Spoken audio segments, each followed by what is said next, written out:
mission statement. Yes, just pull it up.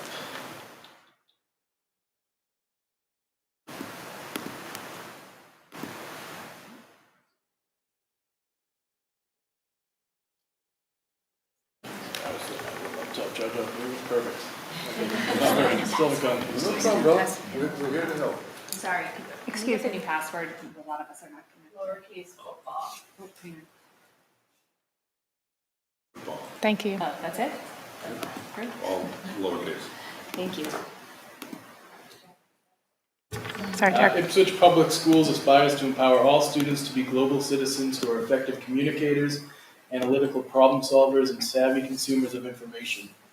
We propose to do this through an emphasis on communication, critical thinking, creativity, self-management, perseverance, and collaboration. Students will be active partners in authentic learning, offering voice and choice and demonstrating competency. Thank you. All right, announcements and special acknowledgements. Next school committee meeting will be held here on Thursday, September 18th at 7. And then the following subcommittees are meeting: policy on September 9th at 7, budget, operations, and communications on September 17th at 5, 6, and 7. All right, anything else?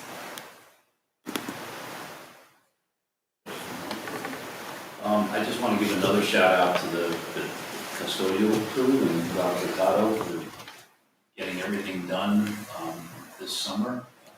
The projects are pretty much completed. Still tying up a few loose ends, but he and the entire custodial crew did just an amazing job this summer getting everything done, getting the buildings put back together and all the construction projects. So big thank you to them. All right. Public comments. Are there any public comments? Okay. As there are none, I will remind the public that our little disclosure is on our agenda, and that generally public comments limited to 3 minutes per person, 15 minutes overall. It's not a dialogue, and the rest is on the agenda. All right. Next up, are we expecting a presenter? Okay. We can come back to this item. Okay. All right. We will come back to that. So we're on to superintendent's administrative report. That was quick. So my report is in your folder this evening. It's been a couple of busy weeks since our last meeting. Our last meeting, as you recall, was before school opened. So on August 25th, we welcomed back our staff members with our opening gathering and meetings taking place. Tuesday, the staff worked in their buildings, preparing the rooms and meeting as teams to prepare for teams the following day. On Wednesday, August 27th, we welcomed back our students in grades 1 through 12. We were able to spend time in each of the buildings and was at Winthrop in the morning to witness the first day arrival with our students with the new administrative team. It's great to have the buildings occupied by students again, seeing them engaged in their getting their routines down and learning how to line up and those kinds of things, and resuming their educational journey. The principals all reported that their openings went very smooth once the kids were in school. The new programs that we developed last year and over the summer are all up and running very smoothly. The new administrators have hit the ground running, and I've received a lot of positive feedback from staff members and parents in the community about the positive energy and their level of communication. Unfortunately, we did have some significant bus issues at the elementary level in the opening days with changes to last-minute schedule changes, missed stops. We had a couple of students that were actually left off at the wrong stop. There were communications with Salter, not responding to emails in a timely fashion or phone calls, and they just were not getting us the information in a timely manner. So we've been working closely with Salter over the last 2 days to try to remedy the issues. Sent them a long letter voicing our concerns, and hopefully we'll be able to get everything resolved. I didn't hear anything today, so I'm anticipating that today's transportation went fine. I attended a webinar last week regarding safety drills in our schools. Speaking of which, all of the schools have started the process of their mandatory trainings and their mandatory fire and safety drills. Staff is in the process also of completing their refresher modules for school security and the ALICE training. This week, we welcomed our preschool and kindergarten students back to school. Visiting the schools this week, you would think they've been here since last week themselves. Everything seemed to be going very smoothly. This week, I spent a lot of time with Tom Markham and Tom Younger, the interim town manager, reviewing the draft warrant articles, understanding the funding implications, and ensuring that the wording was correct. We had to make some additional changes to make the feasibility study article match between the warrant article and the actual motion that was on there. That change is in the most recent warrant, and I'll come back to that in a few minutes. Later this evening, Tom and I will both be talking about the funding aspects as well as the other school-related warrant articles. Tuesday night, Tom and I attended the select board meeting to talk about the warrant and work with them to change the order of the articles, and agreed we were able to have the select board agree to present the feasibility study article along with the school committee. So it has both our names on it. Last night, I attended the IEF meeting. There was a discussion there about booster groups associated with the school district and their need to have a 501c3 documentation. Request was made to have the IEF act as that 501c3 organization for any booster groups who wanted it. Essentially, the IEF took it under advisement, and they're forming a subcommittee that will go back and look at the issue and try to come up with some potential solutions. I did a webinar this afternoon. There are new regulations coming out regarding admissions to the CTE programs, so that's both Whittier and Essex Tech. So I'll have more information when we meet with the policy subcommittee around that. There was new guidelines, so I had to attend a webinar today on that. In other news, I'm sure you've seen or heard about the latest school rankings published by the U.S. I have UN News and Boston Magazine, U.S. News and World Report in Boston Magazine. I've asked Tracy and John Mitchell to take a closer look at the rankings and develop a plan for how we're going to address that. I don't necessarily put a lot of stock in the rankings and some of the metrics that they use, but there was a significant drop in the U.S. News and World Report rankings this year that we need to take a look at and make some kind of a plan to rectify it. I've asked them to put something together for our September 18th meeting so that they can present that. There's a lot of variables that go into the rankings, including our MCAS scores, AP courses, and the numbers of students taking the AP classes, class sizes, teacher to student ratios. Those are just a few of the variables. So we want to dig deeper and see what it is that we can change to stop that. I'll call it a slide. So we'll have more information coming forward with that. And then finally, I received word just yesterday that the original school building committee list was approved by MSBA. I have to update it once again. They meet once they meet and select a chair, and I'll be adding at least one teacher, Alicia Thomas, to the list. We're still hopeful to get another teacher from Doyon to participate as well. So I'll get them added as additional members of the team in that next round. The first meeting is being scheduled for September 24th from 7 to 9 in Room A at Town Hall. I've asked ICAM to record or broadcast it so that we can have it publicized. Once the committee meets the first time, they can decide the best time and day for them as a group moving forward. But Tom Younger and I wanted to get this one in the books on a day when we know that the vast majority of the people are available, because we've got subcommittees of our own that are meeting over the next couple of weeks. He's got select board meetings. He's going to be out of the country for a part of the time. So that was the earliest that we can get something started. So once we do that, they'll be able to decide the frequency that they want to meet, what they have to do before town meeting.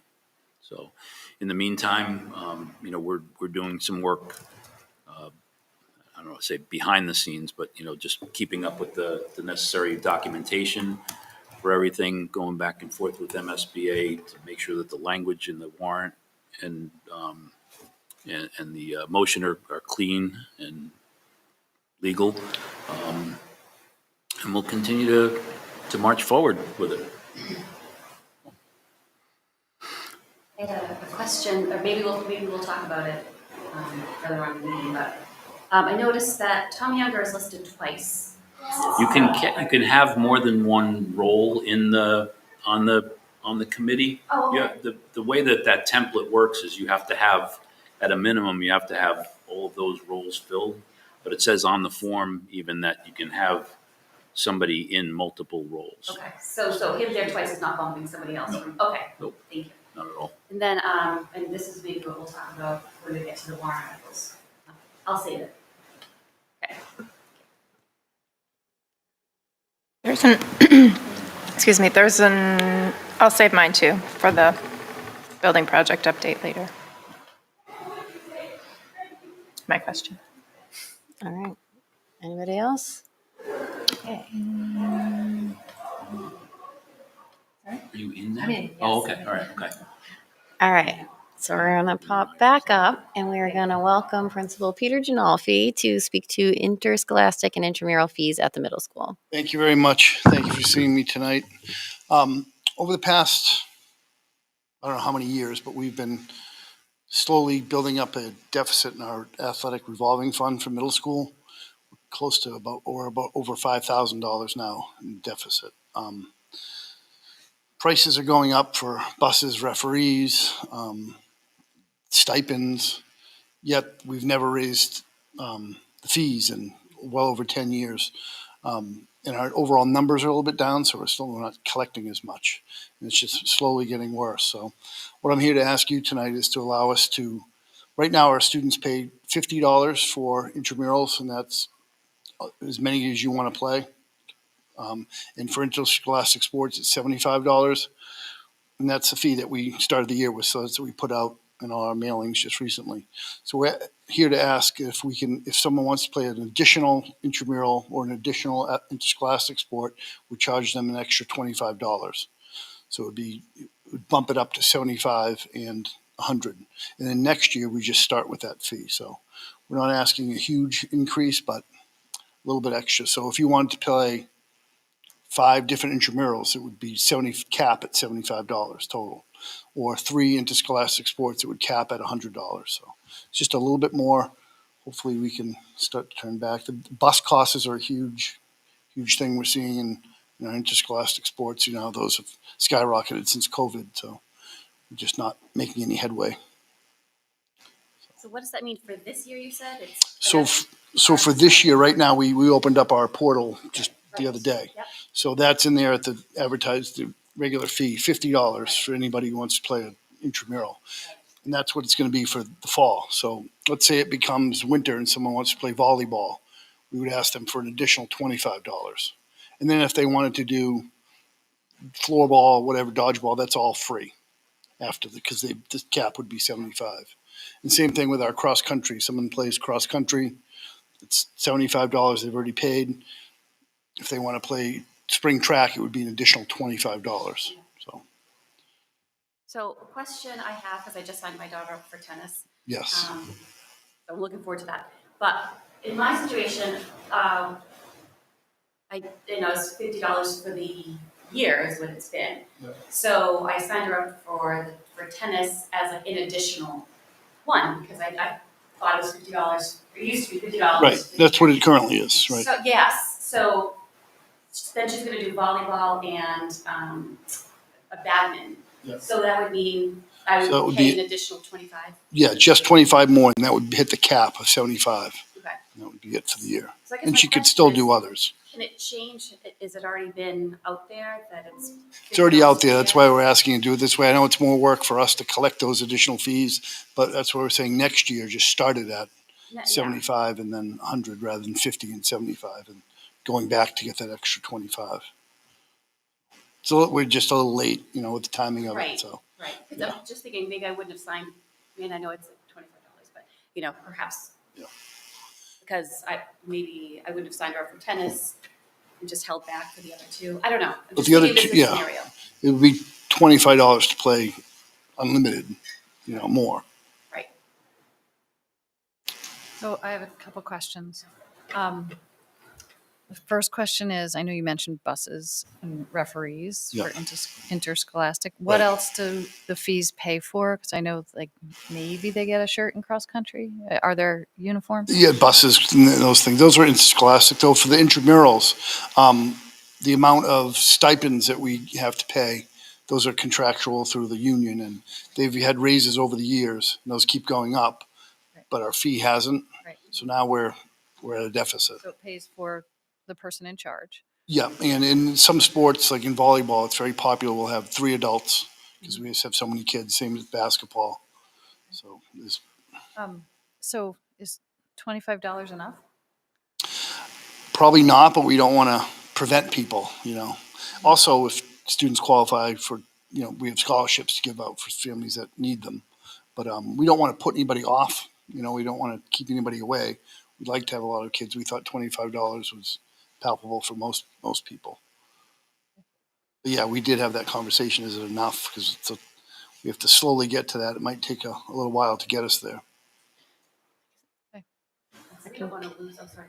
I want to just piggyback on that. That was kind of my question. Like, have you projected, like, obviously we don't want to, like you're saying, stun people and, level out the 5K deficit instantly. But like, are we sure that that's a good number? Or like next year you're going to come back and be like, ooh, even though we did that, now we're 7,000, Yeah, I mean, putting a cart before the horse a little bit, but we definitely have to have a discussion on some of our interscholastic sports. We want to keep feeder programs going to the high school. We don't want to touch those. But some other sports, basketball mainly, the league has deteriorated. I know, Jen, you saw a lot of basketball last year.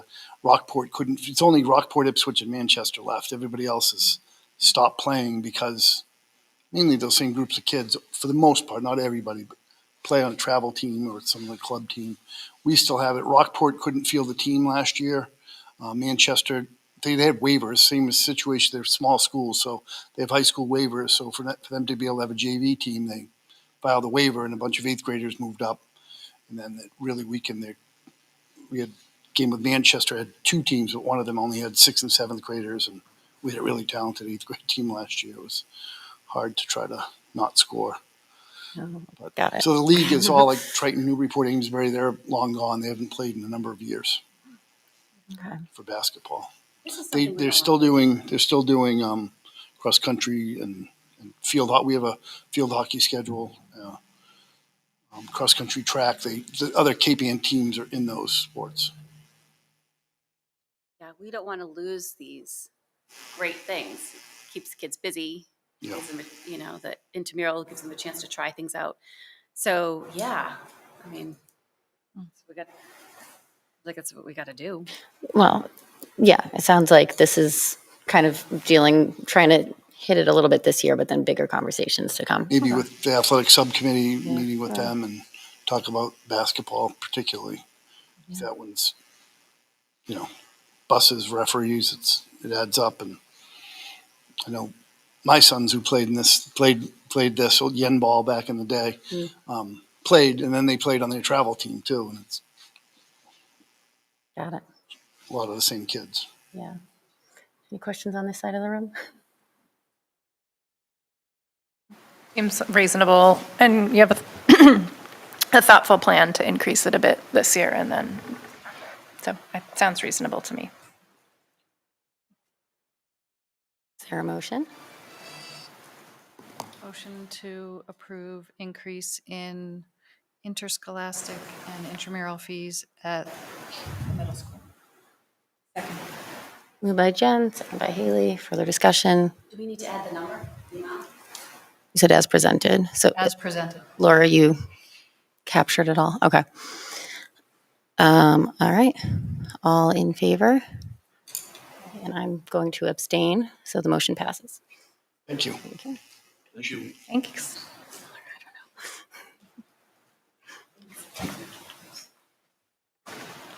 All right. Pop back down. Sorry, it's sort of related, but how high in age does the Y basketball program go for Why or travel? the Y? Why? I believe 5th grade. Okay, so it doesn't go. Through That's 8th my grade. belief. I thought it was 3rd. Travel starts at 4th grade. There's an overlap. And that's town? Excuse me. Travel's like a Travel's youth. town. Yeah, Okay. Ipswich youth. Like Ipswich youth basketball. Okay. Just to clarify what Peter was talking about, so travel, it's a league issue with basketball. It's not just an Ipswich issue Yeah, because yeah. the travel programs are robust. And then the middle school programs take on a few more kids, maybe a few different kids that don't participate in travel, but there's an overlap. So it's kind of shrinking across the league. It's not an Ipswich thing. Right. But we're not losing the opportunity for middle schoolers to play basketball if he wanted to participate in the Ipswich youth Right, basketball, that's but it's a like the bigger different, question that needs to be looked at is, right. does everybody have the opportunity? Okay, thank you. Can I ask one more question too about that? So for travel, are there sort of tracks in the same way there are for soccer, let's say, where kids seem to be teamed and grouped based on skill, where you have, some teams that are way better at performing and others that aren't? There seems to be an imbalance there. Does that happen?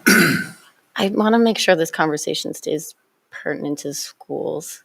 Are you able to link it back specific to? I think it's just opportunity, like understanding if travel, Like if there are cuts? yeah, cuts or just, again, tracks. So if it's geared towards kids who are, I think, but there's I can not, answer the question yeah. related to the schools. Yeah. So there's travel basketball is not run like travel soccer. Just different sports, different populations per year, actually. But the thing related to Ipswich Middle School is many of the kids who play travel basketball also play at the middle school, but then you get a few more who maybe have never played basketball ever and can join the middle school team because it's an easier after school interscholastic. So there's an opportunity there, and there's different levels of experience in travel, but they're all on that team. That make sense? yes, yeah, thanks. There's value to the middle school. Yeah. Yes. All right. I think more discussion to be had in the working group. Yep. Okay. Speaking of which, we are at subcommittee working group and liaison reports. Has anybody, I know Kate, you met for strategic planning. Do you have any update We there? did. This was fast on the agenda. We did. We met last night. Yep. Wow. Yep. We met last night. We reviewed our draft report that we sort of had pulled together. It's getting very close. One thing that came up that we should talk about is some of the items on the investment list are facilities items that are either town facilities or school facilities that were brought forward by people that are no longer here, Rick Clark and Chris Race. So there's just some not concern, but just desire to sort of make sure that the new town facilities. Rick Clark is gone? No, okay, I feel like I said that wrong. He's DPW, right? Whoever was the old facilities. Chris Oh, Race. Chris Chris Race Race. was both. He was Okay, both. so strike Rick Clark from the record, sorry. I know, I said that and I was like, I think it's all right. Chris Race is no longer with the district or the town, so I guess there's just some desire to make sure that our new town facilities director and school facilities director are sort of in alignment with those projects. So that's sort of another conversation that needs to happen and make sure that Rob is sort of in the loop. And then there's also just sort of a subplot of that is I think the other boards really need to be introduced to Rob at some point to make sure that, well in advance of the capital plan and the budget development and stuff to sort of establish a rapport and trust with the other board members that, we know what we're doing and we have a very competent facilities director. The other two boards, yeah, in some way, but preferably before, we start talking about the capital plan. Yeah.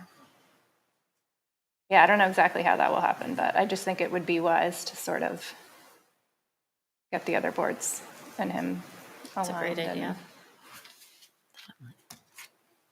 But yes, the report's going well. We are sort of trying to talk about the next steps for implementation and how to circulate it to the board. So it sounds like we will probably have some strategic planning committee members come to a meeting of ours, possibly either the second meeting in September or the first meeting in October, depending on how those go and the agendas, to sort of review the draft report to just make sure that we all understand it and have a few members there to go through it with us. So I can talk to you about agenda-wise when that would fit. Did you say this report it's draft? When is it going to be? Sounds like post-town meeting, like November, Okay. October, November. We're trying to really Is there a finalize document it. in some format that I can share with Rob so he knows what we're looking Not at? quite yet, I don't think. But I'll get that to him when it's ready to be circulated. Definitely. But we're getting closer. A long process. All right. Any other groups been meeting? I reported out on IEF already in my report. I put a reminder to myself for Wellness Committee to get that Yep. on the agenda or an agenda for that. Okay. Is there anything else that needs to be scheduled? I feel like we scheduled communications, budget, operations. We have to Policy. schedule athletic working group, and I thought we were going to do that tonight. We'll just tell Sasha that's what we do. Yeah, we'll tell Sasha. Perfect. All right. I think those are the big ones. Great. All right. Jack, would you like to give the high school student representative report? Sure. Well, as we'll start off, we came back. Everything went smoothly, I think. Sports starting.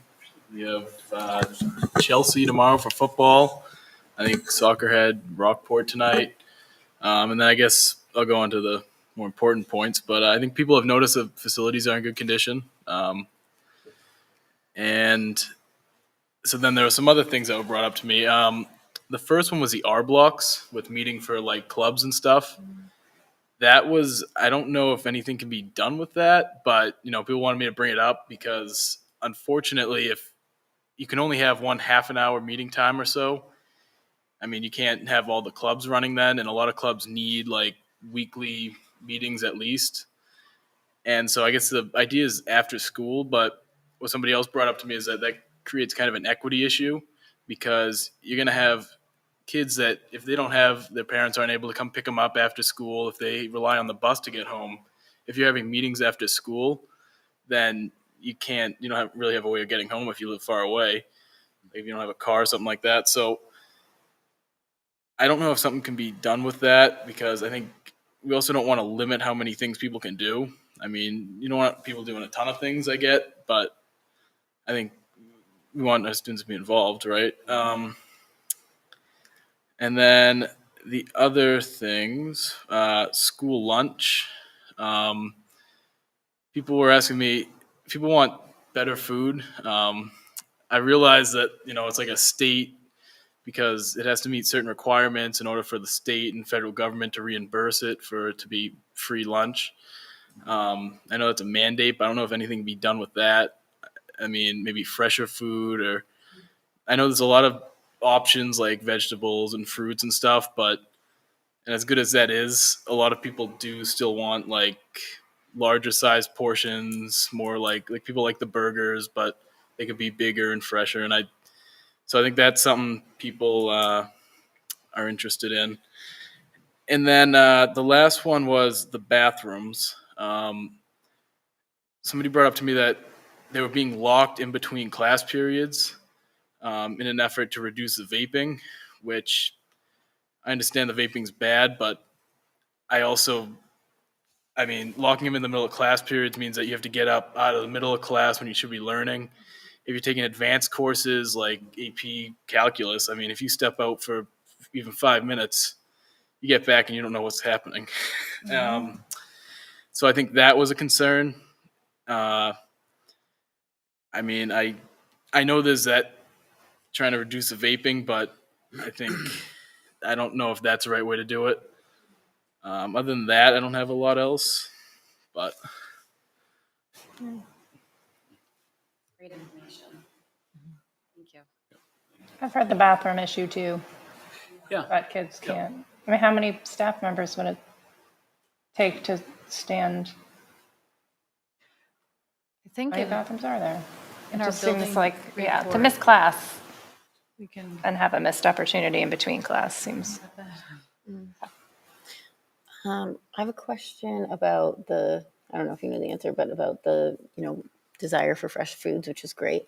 There are the gardens, at the entrance over there. Are those utilized like by any, and obviously it's only seasonal, but like by any classes?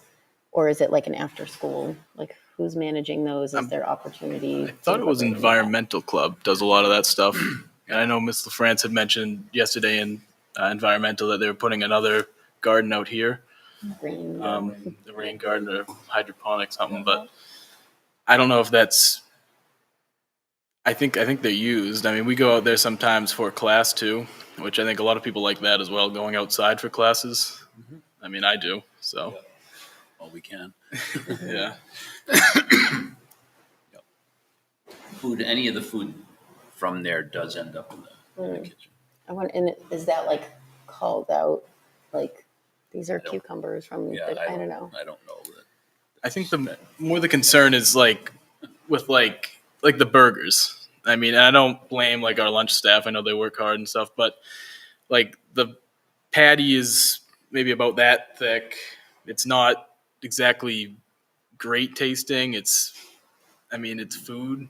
The bread's whole grain, and I mean, whole grain's great, but it's not as good tasting, which I think is where the people are interested. And I did some research into it because I know the state and federal requirements on that. It has to be like 50% whole grain to a point for the main entrees of the meal. But I think that's more where people are kind of concerned, I suppose.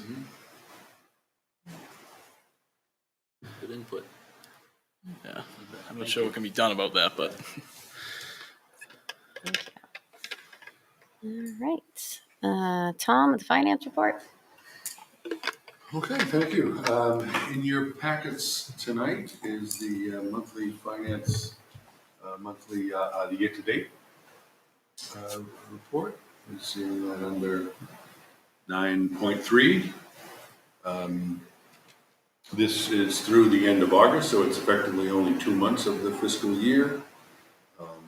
We are performing as anticipated, just a little shy of 19% of the budget expended to date. It represents one pay period for the school year, which is August 21, but doesn't have, there was a pay period today, which is not included in these figures. It's pretty much an August 31 number. We're performing as anticipated, so we're in good stead for the opening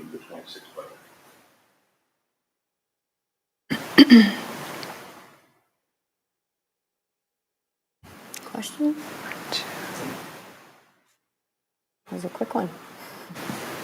I suppose one thing I could say that's not here, I should probably say that just so it's on the record, the monthly report for the end of August for the revolving funds is not, oops, should that be? Sorry about that, thank you. The end of the month report for the revolving funds is not included. That is a different, budget close than the appropriated budget does, and that is still being effectively closed by the auditors. We are in the throes of our first audit, so we don't actually have the revolving fund numbers. My last report, at our last meeting did include the June 30 numbers, but I don't have the reconciled August 31 numbers yet. So that's why that report is not in tonight's packet. I'd be interested to see the revolving account for middle school athletic fund. Yeah. Yeah. Right. Moving on. The building inspection review of the middle and high school. So Jen, Haley, and I visited middle high school 2 weeks ago. Just before opening? Yep. Yep, it was the day after our meeting. Yep. Yeah. Either of you want to kick it off? Haley was our note taker. But I think the obvious things are the floors and everything looks so good. And we heard the story about how our new facilities director really demanded better from the floor company that did not such a great job at the beginning, and had them come back and correct that without paying them anymore. So that was great. I think the standout is the vaping situation in the bathroom that we spoke about, on the vape detectors. Trying to explain the vape detectors, or? Yeah, so the vape detectors have been purchased, they're here. What is currently being, I think, vetted is what the actual installation cost and logistics would be. And so I think they were sort of actively waiting for a quote, maybe, to come in on that. Speak to that. If you want. Yeah, so I mean, I think certainly our takeaway was that we felt if it was possible to find the money in the budget when that estimate comes in, that since we've already paid for the vape detectors to have them sitting there unused, would make a lot of sense. So if it's possible, depending on what came in, that would be something that would be a top priority. And obviously, as you raised tonight, I think, the sort of Kate, what you were saying too, in terms of staffing, having staff, they did a lot of that last year where they upped staffing in the hallways to try to kind of help mitigate some of that. But obviously, staff can't go into the bathrooms, they can't. It's very inappropriate to be performing searches or those kinds of things. So their presence really didn't have a huge impact on the vaping problem. And they've really put a lot of effort into trying to address some of those things last year without seeing a lot of gain from it. So I think this was sort of maybe an interim measure until the detectors can be installed, and so that can be that it's a major issue and it needs to be addressed. So while it's certainly understandably an inconvenience and not an optimal solution, it's an indication, I think, of how seriously this issue needs to be treated. So I don't know where we are on an estimate or potential installation option. So we have the quote in. As you may recall, taking a step back, this was something that the middle and high school principals brought forward to the PAIN committee as a PAIN grant. It was not approved at that process, but remained a priority for the principals and for the superintendent. So we were able to purchase, we did this, wind up doing this in two parts. We're able to purchase the devices themselves out of end of year funds coming out of fiscal 25, which is why we got the we've had the products in hand for, a month and a half or so now. And then part two, if you will, the installation is needed to be built into the fiscal '26 budget, which we have now done. We have the installation costs in hand, got that about 2 weeks ago, maybe a little less. We reviewed the cost with Dr. Blake and the two principals, the IT director, the facilities director, because all the lots of, parts and, involved in that. That came in notably higher than anticipated, or anticipated by the two principals and by IT. Came in about $26,000 to install the vape devices in all of the bathrooms. And we were able to effectively cobble together some funds using some contracted services money from the IT department, and applying available resources or anticipated available resources from the fiscal '26 budget.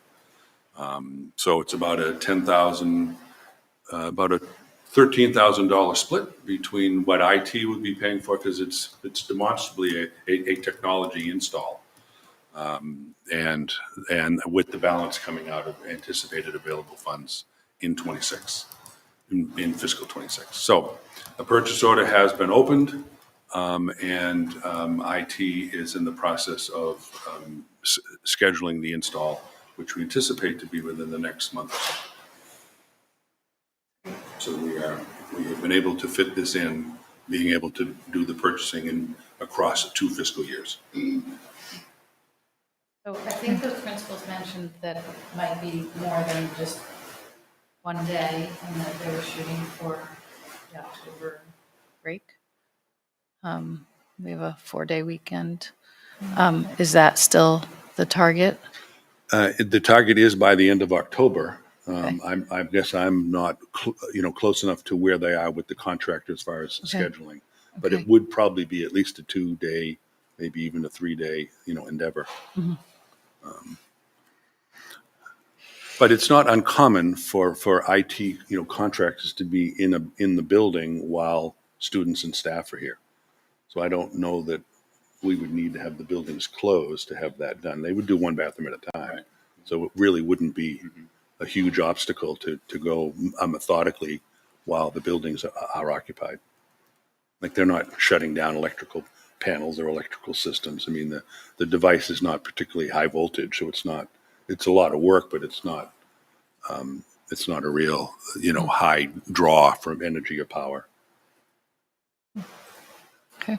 Is there like a safety consideration in terms of, having people like that quarried, or, Oh, yeah, logistically? absolutely. Everybody Oh, is, yes, yeah. absolutely. We cannot have any contractor in the building while students are in the building. Yep. It's not an issue. Other takeaways from the middle school, high school tour?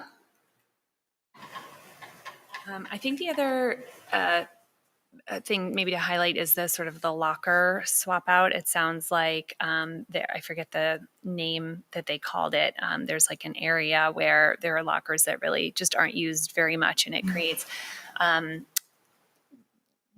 I think those are the bathrooms actually where a lot of the vaping happens more frequently too, because there's kind of a pocket of like a Yeah. like accessory but down there lockers. where What do you call potentially it? if they could move. I don't know. Nobody in the high school uses the lockers. Right, but there's like No, that yeah. little, it's like Oh, a yeah, weird little yeah, like on the alcove. first floor. Yes. Yeah, I know what you mean.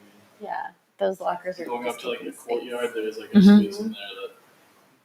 So I think that the hope was, if those lockers aren't being utilized, that it's a great space where, benches could be put in and kind of create a community space that's more useful. So that was, I think, maybe a wish list thing that they had, but that it perhaps could work because some of the lockers are already being swapped out. So looking into, are there programs where people would take those, where we could potentially get money for them, that kind of thing, just looking into what those options would be. Yeah, I think that Rob had mentioned maybe those like accessory lockers he was thinking of repurposing for, Some of them for facilities. right, Yeah. facility staff. And then, but then Mr. Mitchell had said that, I guess, high schoolers don't use lockers these days. Okay, so. Everybody just has a backpack, and that's. Yeah. about Yeah. it. So like if, and he's like, it's actually pretty deep. So like along all the halls or most of the halls, could those, if we don't need them, could you utilize those spaces? Which is cool. And I don't know if that's gotten to a request level for, I like that idea. And right. We do a lot of work in the pods, and Yeah. like we just have time to do work pretty much. I mean, even more furniture in the pods. It's, I mean, it's not something that's ever been brought up to me, but now you mentioned it is something that I think would be useful. Yeah. We do a lot of work out, like both outside and in the pods in the winter.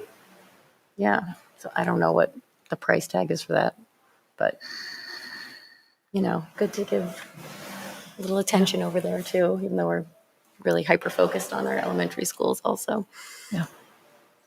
I think the other thing too, just to obviously shout out Rob again. He's done a tremendous job in a short amount of time. And one of the things he spent a lot of time on, that was the first time we have ever passed, I think, inspection on all of the closets that, sort of had become storage closets and little nooks and crannies where things have crept in. And he's cleaned those out. And that's a huge, in addition to everything else that he did, that sounded like a really big accomplishment. So.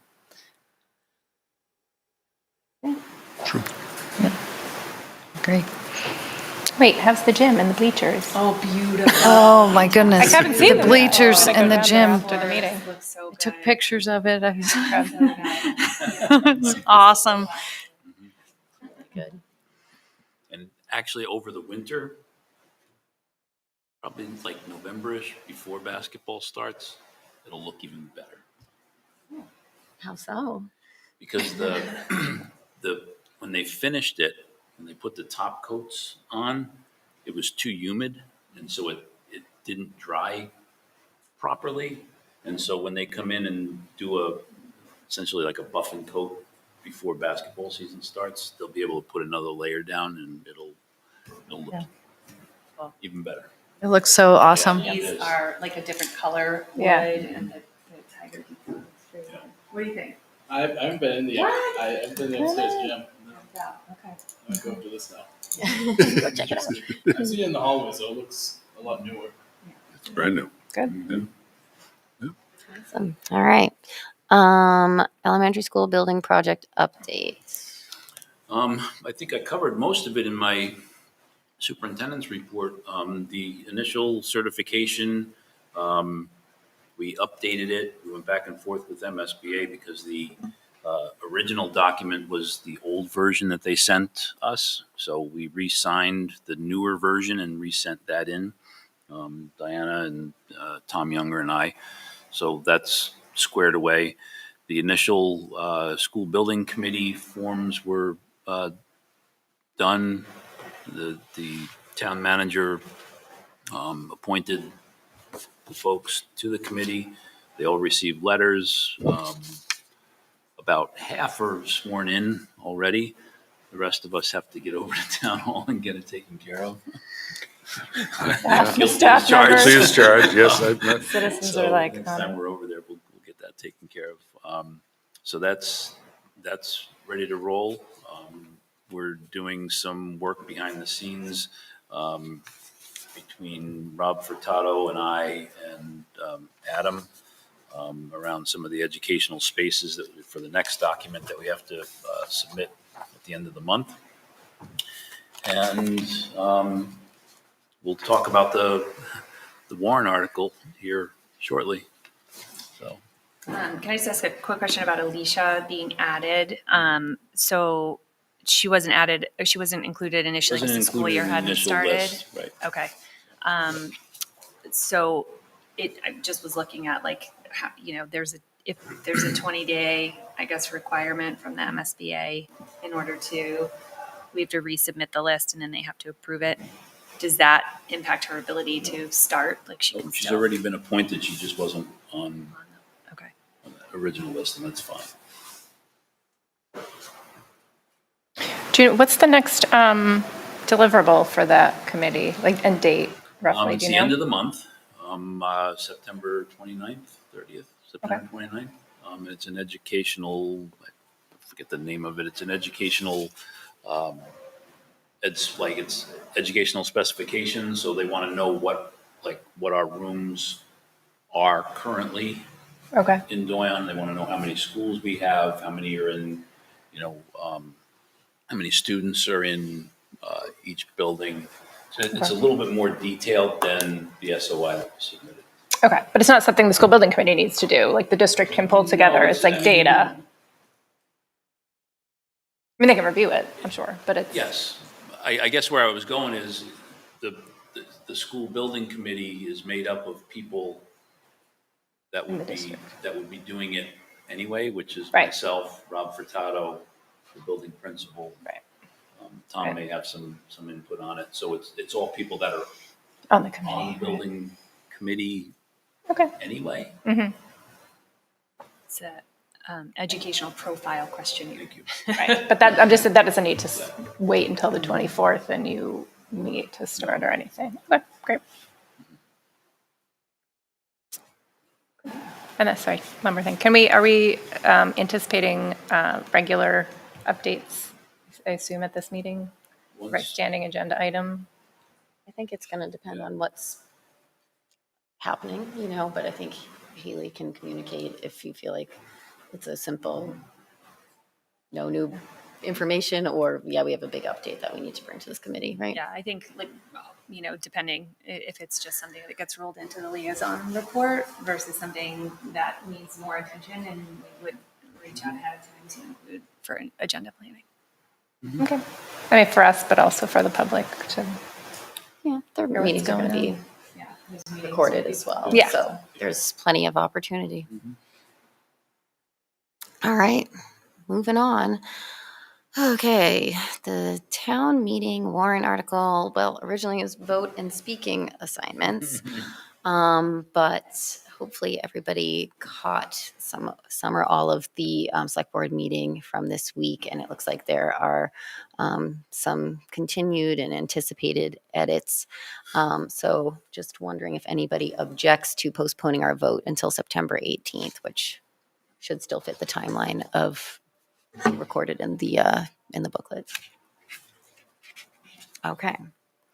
That said, I think because there are some information, I still think we should go through the articles, a couple in maybe more detail, and then, yeah, so we're all prepared for next meeting. Let me just, If I can give an overview. well, are you jumping in, or are you going article by article, or? I was just going to go article by article because I think just going to go article by article. Whatever, sure. So in your file this evening should be a draft warrant.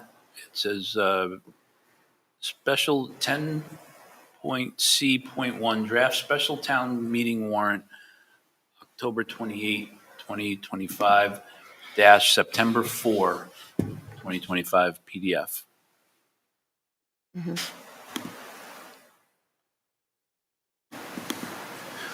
So I will preface this by saying this is a draft article. This is a draft warrant. It's getting a lot of attention this year, and it seems like we're doing it so early. And every time there's another meeting, there's another change being made, and everything remains in flux. And even Monday night, or Tuesday night, there were significant changes to this. So this was the most up-to-date version as of this morning. Isn't that order changing? I'm going to go there. Okay. So, in discussions with the select board, and certainly this isn't our warrant, they were having their warrant hearing, but amongst the group that was there, they decided to reorder the warrant. And the reason for that is the first couple of actions, Yeah. the first two actions, Article 1 and 2, are actually taking care of issues from the last town meeting. So Article 1 is now to revote the HERO Act. So they moved that. That was somewhere else further down in the warrant. And then Article 2 is to amend the school appropriation. I think that was Article 12 or 13. It was somewhere down the bottom. It was the blank article that was just a placeholder, and there was no language to it. So we moved that up also to take care of finishing out the last town meeting, and then the new information is for this current budget and year is starts with Article 3. So Article 2, amending the school appropriation, the issue, and Tom, jump in if I misspeak, but the issue was at the Springtown meeting, there was no language in the warrant or the motion to use $115,000 of overlay money from the town to support the budget. So we essentially raised and appropriated too much. Correct. And They so didn't give us they enough. didn't. But because that language wasn't in there, the overlay expired in June, or the ability to use the overlay funds expired in June. And so we have to make this adjustment. Yes. And it's all explained also in the summary of the article that's there. And these are town funds, not school funds. The overlay surplus is an account that the town, has from available, excess funds effectively from the prior year. But they expire, as Dr. Blake said, at the end of the year it's in. So it was explained to us that there was about $230,000 in available overlay funds to fund the fiscal '26 budget. It has been the town manager's practice to split whatever the overlay available funds are, sort of, 50-50 between the school appropriation and the town appropriation. And there was not that $230,000 being made available through the acts of a town meeting. Town meeting has to, we've come to learn, has to specifically authorize that. So that was not done. It was not part of all of the machinations that went into the spring town meeting, and it wasn't included in far as how the town would make its contribution to the school budget. So it's not really a third source of funds for us. It's how the town pays its contribution to the school budget. I tried to articulate this in a memo that I shared with you folks the other day. So this is sort of a backing into what are we going to do, as the town now does not have $115,000 that it thought would be available to fund the schools. So there is a real struggle there. As we've also come to learn, the town had appropriated right up to the levy limit. So there's not even a capacity to increase the levy limit within fiscal year '26. So the ability for the town to fund its appropriation to us and other departments has to come out of existing available resources within fiscal year '26. So through this action and then the subsequent action, Article 4, what we're recommending is that there is a surplus of available state funds coming in, which would typically go directly to the bottom line of the school department through the additional funding through Chapter 70, which is about $161,000. So the recommendation is that we apply that and have the net balance, meaning the 46,000, go to increase the school budget and make these funds now coming from the state as available to help have the town make its appropriation or keep its appropriation whole. But if this hadn't happened, all of the Chapter 70 money would have That's true. gone to us. So I feel it's frustrating because we didn't seem like our error, but we are having to pay for it. So how is this not going to happen again on the town side? Because we don't have a lot of extra money to be having this happen. Well, I can certainly say, and Brian and I met with town officials on Tuesday afternoon, yeah. And certainly it is now on our radar screen much more clearly. It's certainly on mine. I was, not necessarily in the loop about how the town funded its portion of our appropriation, but certainly I know that Brian and I said we will be very attentive to it, and we'll do our best to support the town as we work toward fiscal 27. So there's no other option for the town. There's no other option. There really isn't. I mean, they were very candid. They're up at the levy limit already. There is no. That's not our problem. So this money, 115, it didn't disappear. So can you that's a explain great, where that's a it's great, going that's and an excellent, if we that's an have excellent point. options? Yeah. So the 115,000 in the email that I sent out to you folks the other night on Tuesday, we were presented with three options in order to affect the $115,000 loss, if you will, or gap. Gap is probably a better word. We could certainly cut the budget. We could cut our budget by thereby reducing the town's need to give us $115,000. That's option one.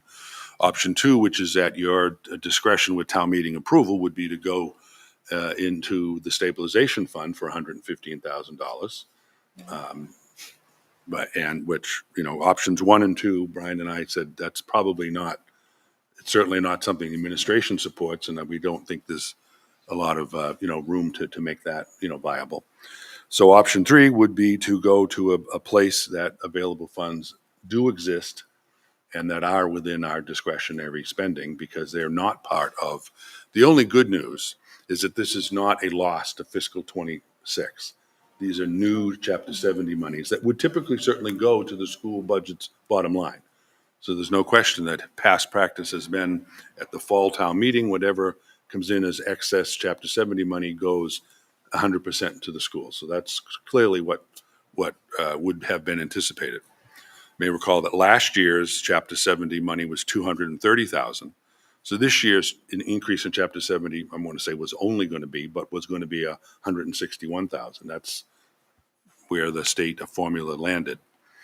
So we are able to make this deficit adjustment without actually losing anything to the fiscal 26 budget, and in fact growing the fiscal 26 budget by the net amount of the 46,000.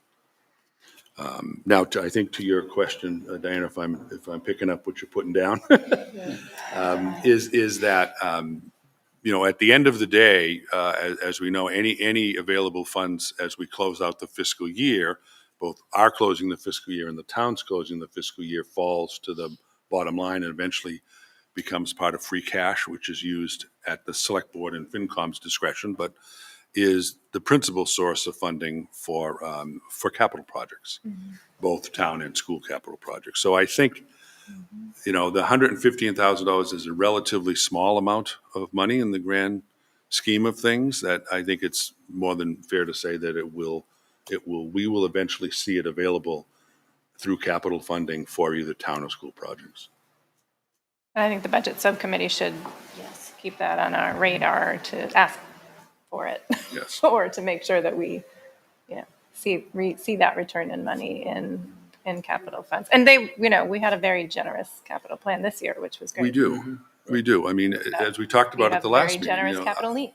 Yeah, no, it's very true. I mean, we are fortunate to have the resources available from the town to the school district. While it's going to get tighter, the town is very generous to the schools, both whether it's through capital or the appropriated budget. So it would be a stretch for us not to partner in this way. Are they able to earmark that money so that it does come to us? No. No. Why not? I'm sure a more detailed answer could be given, but my sense would be that the auditors who have to certify free cash cannot have any entanglements to the free cash. It needs to truly be actually free cash. Okay. Fair. That would be my quick answer. Okay. Right. I'm wondering if the budget subcommittee can have more. Keep that in mind. Keep that in mind. Heavily Yeah, keep bring that it in up when appropriate. The front of and- mind, Yeah. yes. Yes. Because we do have a good relationship with the town, and we want to keep that. So I agree. I don't feel like we have a choice but to go along with this. But we'll remember. I do have one more reservation related to this is we are listed as the ones submitting it. And I think it's an interesting look to get up and say that money we said we needed, it looks like now we're saying we don't need it, which I don't think is the case. So I'm wondering why this would not be the select board, and presented, like obviously we'd speak to it, but why this wouldn't be submitted by the town. Second. So can some of just it, I think, budget, we talked though. about this the other night, and I think some of it is semantics, but the view is that it's the school department's budget. Well, and I mean, I guess if you sort of flip it around and indicate, obviously it's mapped out here that I think reading between the lines, essentially an error was made, and we as a school committee are prepared to do our part to square it away. And so I think that the optics of that is actually a positive thing in terms of, again, maintaining a positive relationship with the town. So because it's explained, it's not that we don't need the money, it's that we're being creative and figuring out how to solve. It's very this. clear in the summary. Yeah. Yeah. And I think when we get to speaking assignments, maybe in 2 weeks, whoever presents this should probably present Article 4 and have a good narrative around it, which it's pretty much here. I think if we explain it well. One of the things No, I'm not Do it. volunteering. One of the things that we were thinking when Brian and I were just sort of batting this question around was very much, Haley, to your point, was that this is a means by which we've been asked to help solve a problem, and we're making the recommendation based on consensus with town officials, but instead of it being done, to us, it's being done sort of by us. If I may, which board presented this in the springtime? But we did, because it Our was part of the budget. budget. It would have been the FY '26 appropriation, yeah. It flows, the dominoes sort of fall that way. Yeah.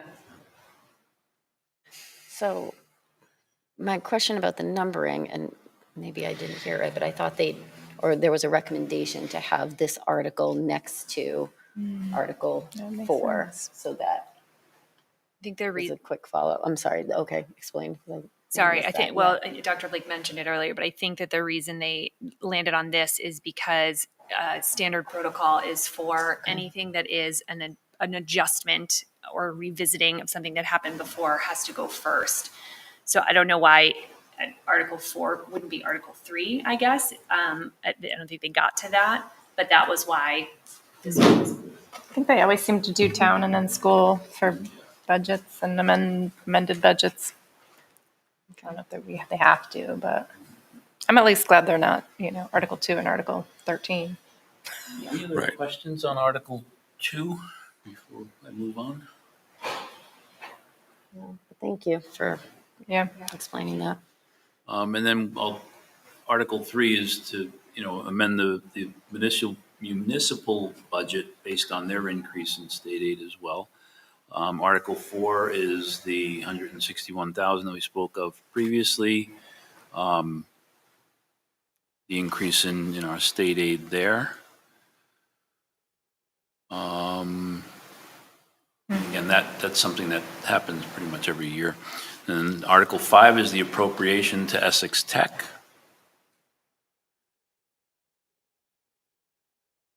I know we'll vote on this in the future for presentations, but I like that submitted by select board. Yep. And then 6 and 7, I don't know anything about. And then we get to Article 8. So Article 8, just starting right at the top, Article 8, we were able to have a good conversation with the select board on Tuesday night. And the chair agreed that it would be a good idea to have this article be submitted by both the school committee and the select board. I spoke to the select board during the meeting indicating that, historically in 2014, we had a much longer runway between the time that our feasibility period started and when the next town meeting was. And so the article was actually able to be developed by the school building committee and submitted by them. We didn't have that runway this time. We're on a very tight window that we're trying to adhere to. So in light of that, the article is being submitted by both the school committee and the select board, which I think is great for optics at the very least, that it's a town and school project. It's not just a school thing that the town isn't interested in, if you will. Very much like Swampscott, it's got to be a whole community getting behind this project, whatever it ends up being. And then the article itself,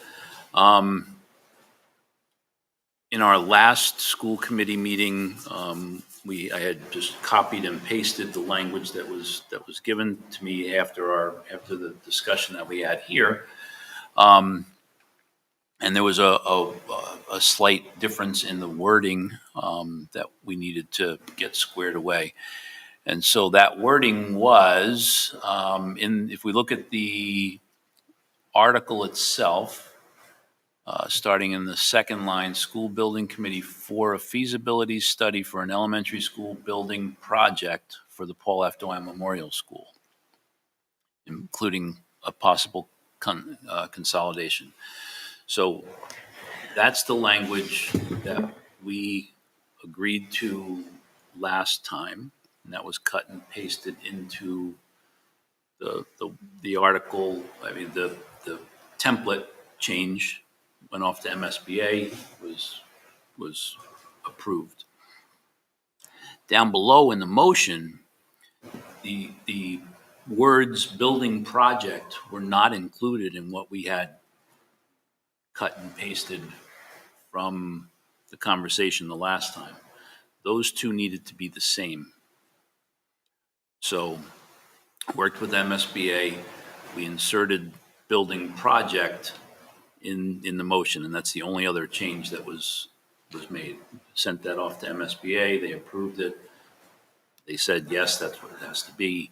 It's got to be the same in both places, because you can't have an article saying one thing and a motion saying something different.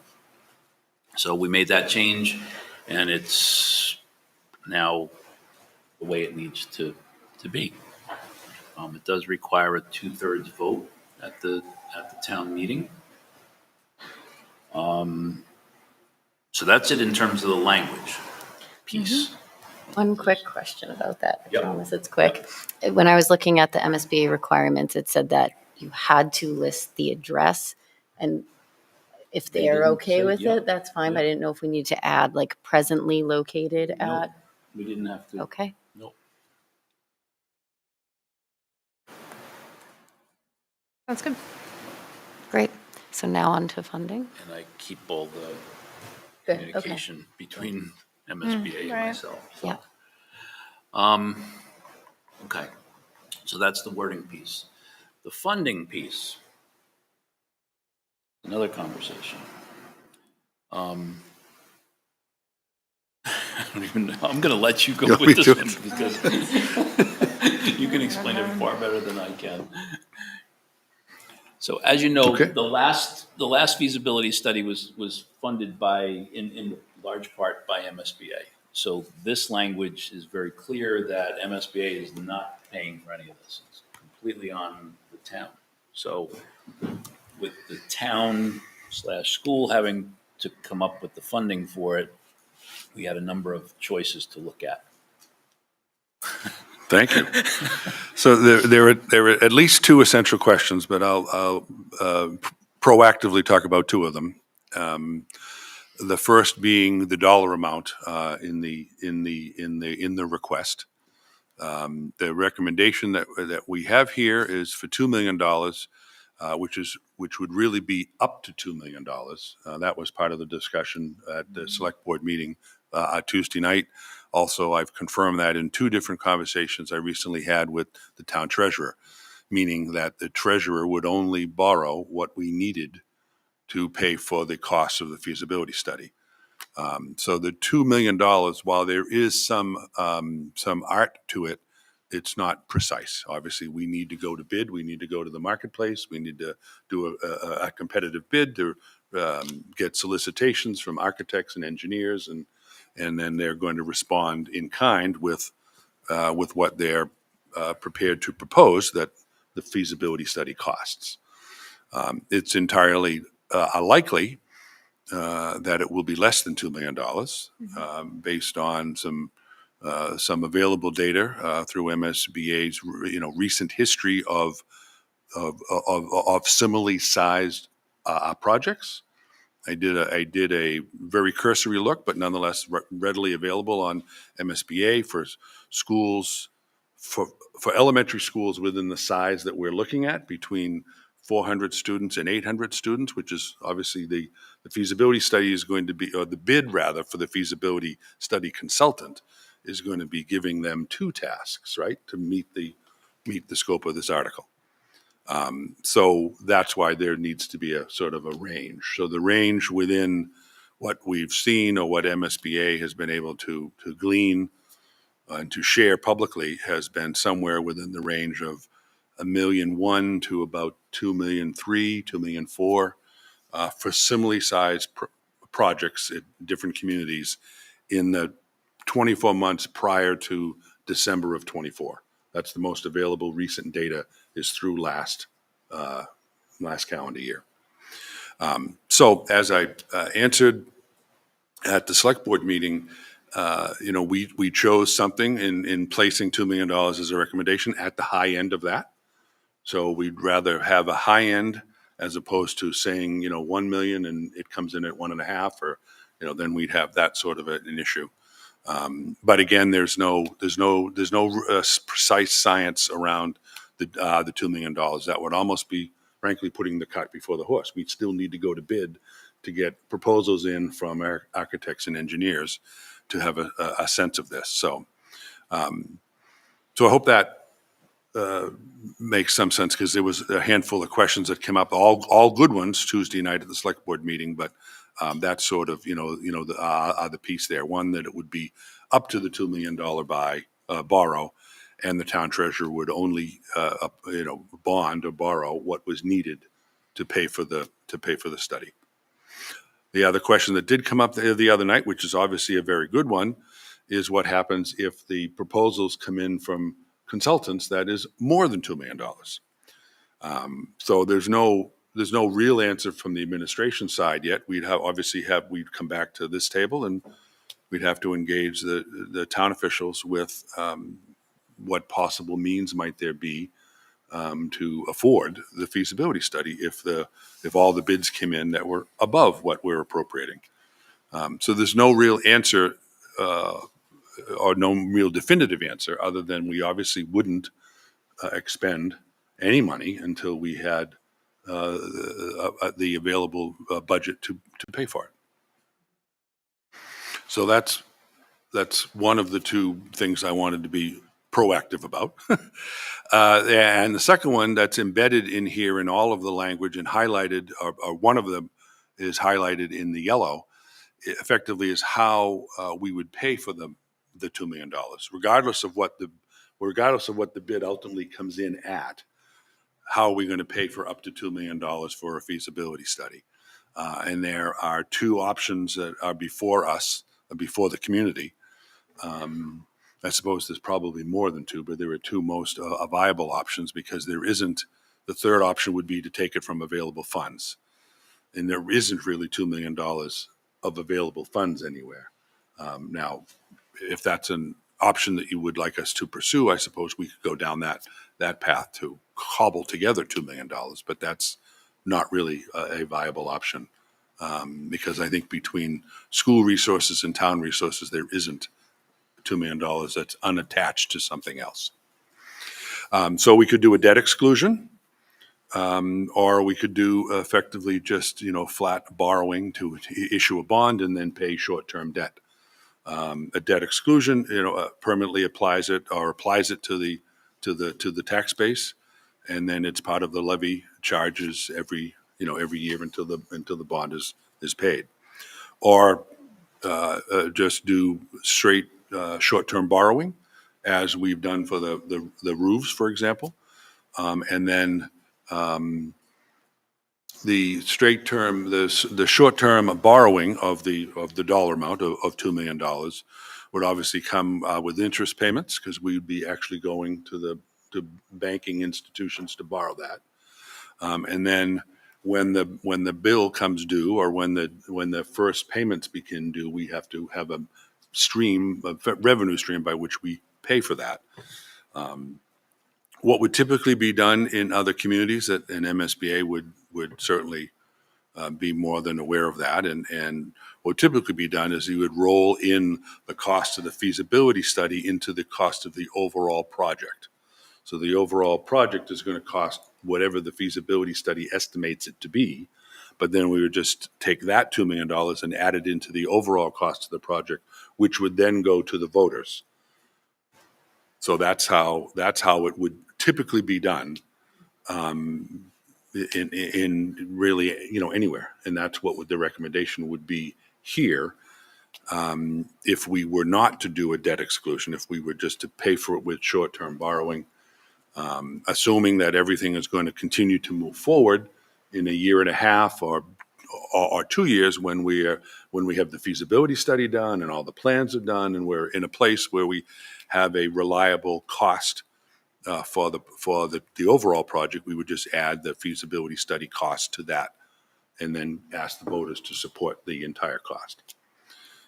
The problem with that, and I don't, not to speak for the town treasurer, but I think he's going to speak to it next Monday night at the select board meeting, is that what happens if, not to jinx anything, because it's not the way we want to go, but what happens if that large vote fails?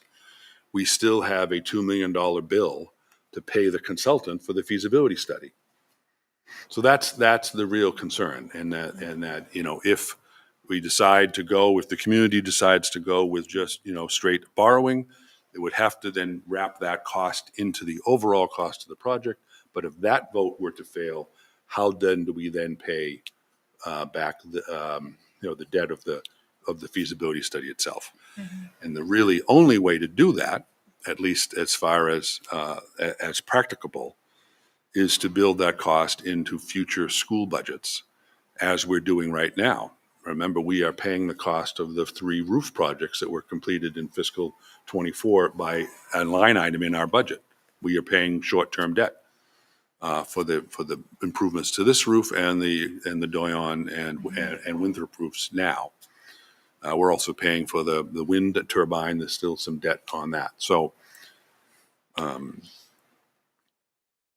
the ability to, I'm sure the question's going to come up, and it's going to come up soon, as how do the community leaders recommend that the town pay the $2 million? So if the town were to do the short-term borrowing, those initial interest payments are going to come due before before a final vote would happen, in all likelihood. Mm-hmm. Right? Because I'm just trying to envision a timeline. So if the short-term borrowing happens within the next year, then that would hit the school district budget in FY 29? In FY 29, right. Okay. The calculation that Kevin and I did on what the timeline would likely be if everything goes, everything goes on pace. The likely timeline would be that the first bill would be due in fiscal year '29. That's just for the interest. That's for the principal and interest. The principal and interest on the $2 million. So what would that payment perhaps look like? Like if, Yeah. just because, with our budgets getting tighter, and we know they're going to get tighter in the coming years, and now we're looking at adding $2 million worth of debt that we're going to start paying back out of the school budget, that's going to be a chunk of change. It is. Probably. I have it right here. Before you answer that, Okay. sorry, can I just ask two Sure. clarifying things that will help wrap, for me anyways, to wrap my brain around this? So that's only if the project doesn't pass, or Correct. okay. So this is sort of a, no, what you're saying is, I think, Because when what we- I'm saying is that at least if we were to do the short-term borrowing, I don't know that we'll have taken a final vote on a building project. so By isn't the the time you're years initial, out. wouldn't the first few years of payment, if the idea is we're borrowing something, right? So that initial short term still impacts the taxes, but it's for a limited amount of time. So the taxes that's what the town would be voting on. That's why we have to go to a ballot vote for the town to agree to have our taxes Yep. increased. To pay for this. So what if the taxes are being increased to pay for it, and we would be doing that for the first however many years until the vote passes, we wouldn't be paying anything, right? I think we're talking about two separate things. Okay, we conflated them? Yep. Okay, I think so. What we're talking about right now is short-term borrowing, Which is not a debt which exclusion is vote. not debt That's something exclusion. It's short-term borrowing, we're going to go out and get bonds to pay for the $2 million. okay. Those bonds, interest and principal and interest payments are going to start hitting the budget in FY '29. 29. So it's the 28-29 school year that those first Okay. interest Yep. and principal payments come due.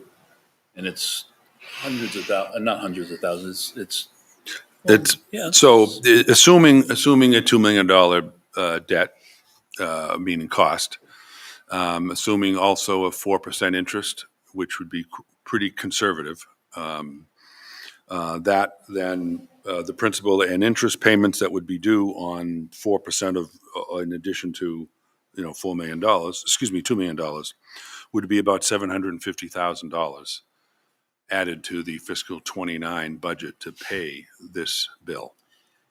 Now, that's short-term borrowing. That's based on short-term being 3 years.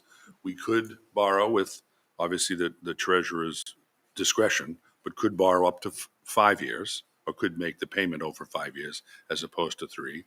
Kevin's practice is he likes to keep short-term debt within a shorter term than possible. So there's some moving targets there, but assuming 3 years of payments, the first year being in fiscal '29, the cost would be about $750,000 Per year. For the year. per year. Yep. Well, the cost would actually come down over the course of the 3 years, but would come down slightly. And so then if the project, whatever it ends up being, passes and is funded, then we can roll the rest of that debt, the bonded debt, into the building project Yep. costs. Which I would think would be the last 2 years. I mean, hopefully, of the That three. piece we can do. Separate from that is the debt exclusion. So the debt exclusion, we would go to the voters, and it would be the same as this with the language in there. We would ask at the town meeting for the $2 million. If it passed there, we would go to the ballot. And if it passed at the ballot, then it becomes part of the tax rate Right. at that point. So yeah. Until that's paid off. So that's completely separate from the bonding. And that's like any other override would be like part of the 30-year, whatever, like. Correct. And how long do you more think, permanent? for only $2 million though? Yeah. Correct. How long? Well, the debt exclusion for the $2 million would be added into the permanent tax base. Right. So, But not forever, just but until no, it's paid off. when until it's paid off, which Right. Do we have any idea what what would the tax impact to residents be? Like, I don't. I know, because that would be nice to know, because if it's not awful. Well, yes, it would be nice to know, and we can certainly try to have a figure in mind for a town meeting, if not sooner. But at the end of the day, the same question is going to be asked for what the overall cost of the project is going to be, which would be the cost of construction of a new building plus the $2 million, right? Because that's ultimately what would be asked for anyways. So it's kind of like pay me now, meaning get it settled up front, with the debt exclusion vote to occur within 15 days after town meeting. So it's a early November vote of this year. So get the question settled up front and now, as opposed to, frankly, dragging this out for a couple of more years. And I don't want to speak for the town treasurer, but he did tell me that's the recommendation that he would make. Is to go debt exclusion. To go with debt exclusion, get the question answered up front. So we're not carrying this question around. We're not trying to build it into a school appropriation. We're not taking it out of teaching and learning. We're not doing lots of things, right? We get the question answered up front. And then it's paid for and The done. risk of the debt exclusion so it's less financial risk, but there's the risk that it won't pass because it requires a vote. And the short-term borrowing does not require a vote Short-term borrowing does not require a vote at the ballot. at the ballot. It needs to, both options need to pass by 2/3 at town meeting. Okay. The debt exclusion needs to go to the voters within 15 days of the date of town meeting. So that's why it would be a early November vote. I don't want to jump the gun, but maybe, so the yellow highlighted language was not here the last time we reviewed this. So this was I added. think it was. No, Oh, it was? It was, It was, yeah. okay. So That's never been removed. we just hadn't focused our attention on it. So, presumably, I mean, we're not voting on this tonight, right? But, presumably, if everyone is in agreement that with the treasurer's recommendation that the debt exclusion is the way to go, can we talk through the timeline in terms of what, just so that everybody, it did come up at the select board meeting, just what the timeline for the ballot vote, because we don't currently have an election scheduled. Right. So I don't want to jump the gun. I'm happy to kind of go. No, I think it's a fair question. And actually, over on the town side, they're already starting to work through that. So there was an email this afternoon from the town clerk's office. So the final ballot language needs to be 35 days before the special town election. And then there's also a discussion about who's going to pay for the special election. And we've already. But this is the only at thing in least- the election? I'm sorry? Oh, sorry. It would be this fall. Yeah. There is currently no election scheduled, Right. so we have Sorry, to do I missed that. So that's Okay. step one. Yep. And then she indicated that she reached out to the director of the Y. He's at least penciled in November 5th as the date for a special town election. Only penciled in, no decisions have been made, but just to put some things on the calendar and make sure that we're not locked out, so. Wednesday. And then if it is on November 5th, then the final ballot language needs to be received by the town clerk by the morning of October 1st. So what has to happen, just to back up into that a little bit more in terms of town meeting, the ballot language has to be on the warrant. And so the school building, so the select board, they're meeting next Monday, the 8th, and then again on the 15th. So obviously the language is going to need to go through bond council and town council and presumably the MSBA as well. And so that's not going to happen before the 8th. So presumably they'd be signing the warrant on the 15th. They'll be signing the warrant I heard the 8th. next week. So, Can't sign the warrant if the ballot language isn't on there. So unless that's completed by, Well, Is it on there and we could I strike think it? they can, no, they're, so the, so they already have draft ballot language. for that, It's not, I mean, this is just an email exchange. It's a sample. It hasn't been vetted by anybody. I think the MSBA has a template. just Tom Younger did this, so I don't want to get out ahead of it. But Yeah. whatever option we end up choosing, we will have the right paperwork in place in order to be able to do that legally. I guess that's the easiest way for me to say it. yeah, and then our plan is to vote on this on the 18th. So presumably they have it all signed, you know. Mm-hmm. And then FinCom has to have their public Their hearing hearings. around it too. Yep.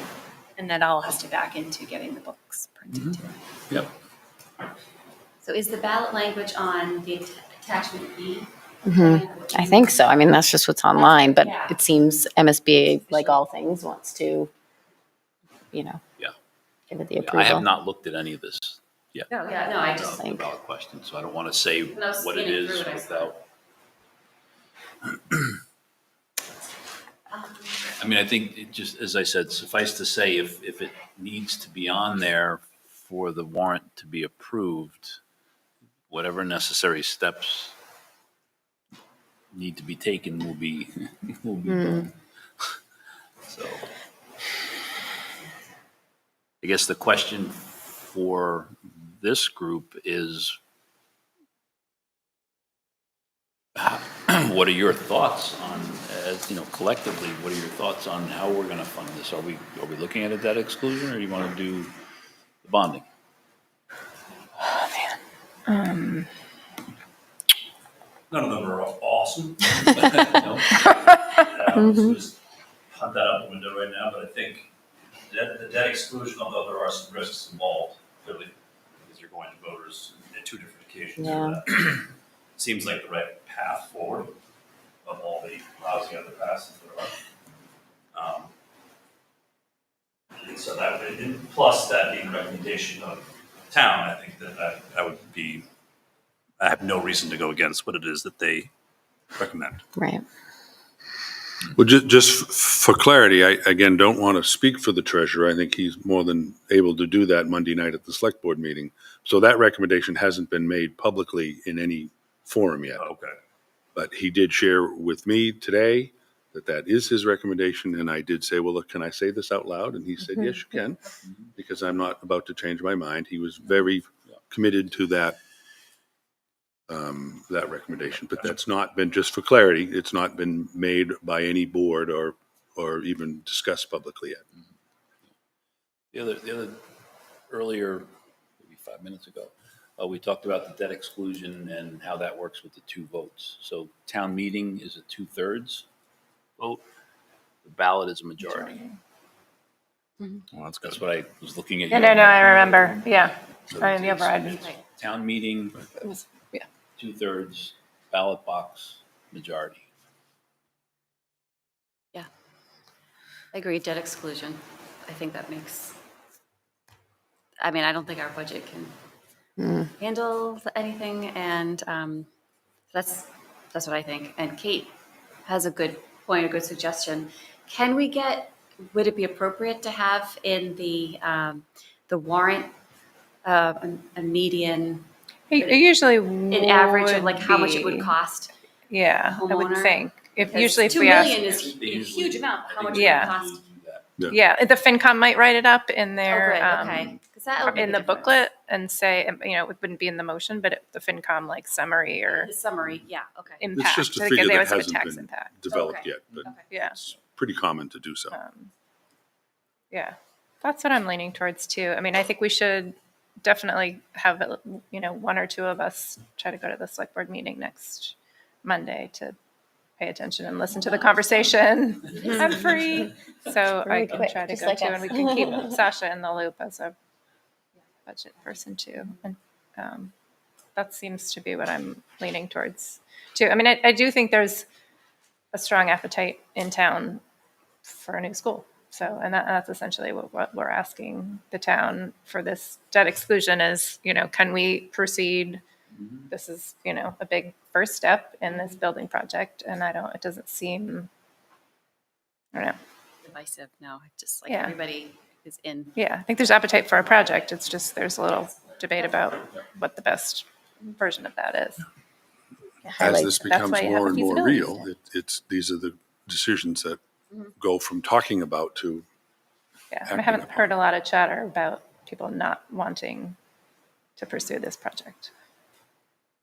I think it's still, I was going to say, it Right up there. highlights like the importance of the school building committee getting rolling. Last go around, they had a presentation with pictures at town meeting. It was very fast. And It was if we compelling. had the town meeting in this coming April or May, right. as they did the last time. Right. No, it was. Well, maybe it was that could be an October. agenda This item tight for a the first window. meeting It was is, not this tight a window. Very They well. had much more time from the time that the eligibility period opened until they were able to until they made the presentations at town meeting.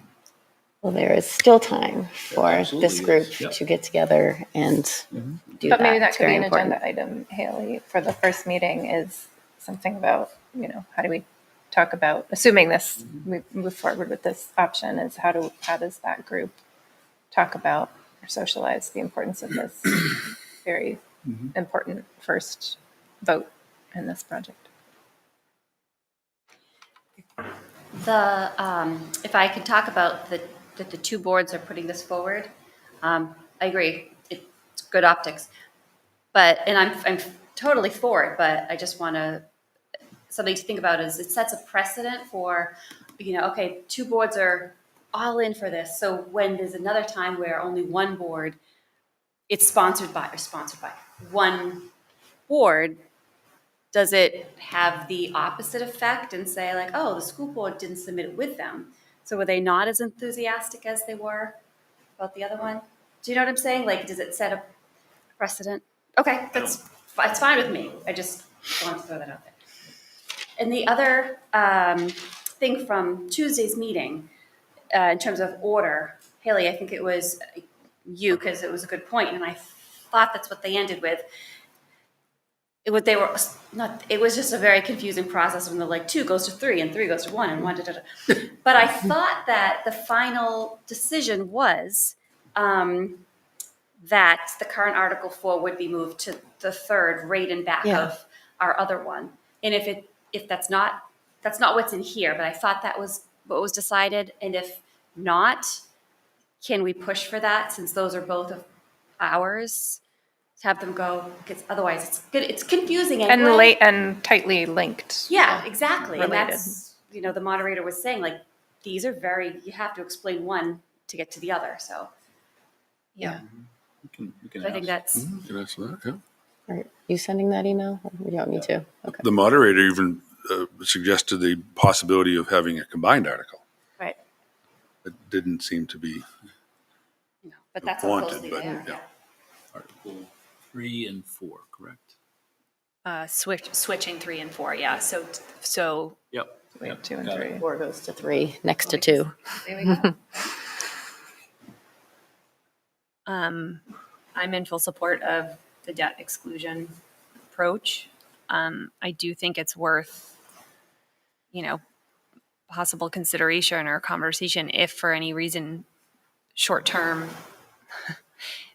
is considered, that instead of it being just the school committee absorbing that, those costs into our budget, that it would be shared with the town. Because if what we're saying is this is a town initiative, that sort of risk coming just to us Right. doesn't feel equitable.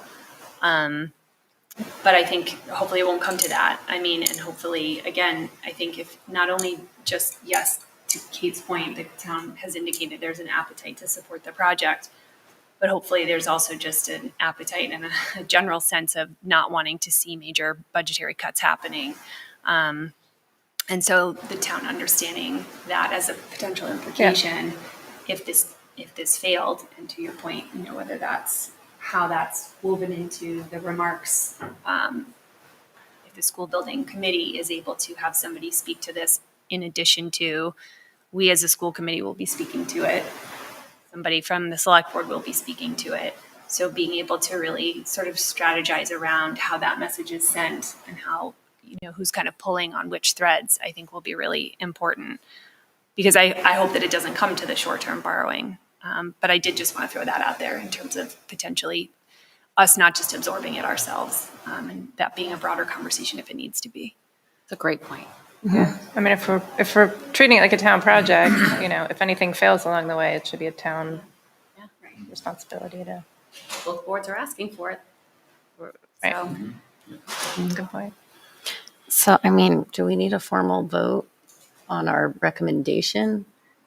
I've not heard anybody recommend something other than a debt exclusion. Am I correct in saying that? Unless you think we need to, I'd rather wait. And I am curious if it is a town project. I am curious to hear See what the other select board. boards say. I mean, I didn't watch the meeting 2 nights ago, but so I don't know if there's a sense of what that board. I know that they highlighted that we would be voting or discussing it tonight. So that's a shift. I think you could probably slice it any number of ways. Like if we feel unanimously in support, I don't think it hurts for them to know that that was an outcome of our meeting, so that they are sort of more empowered going into their vote. We can exhibit leadership on that, given it's weighted in our direction. Right. That makes a lot of sense.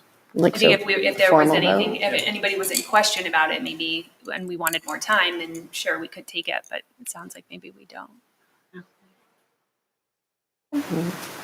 is there a way to be in the discussion with the select, well, it's a hearing continued, I suppose we could be in the discussion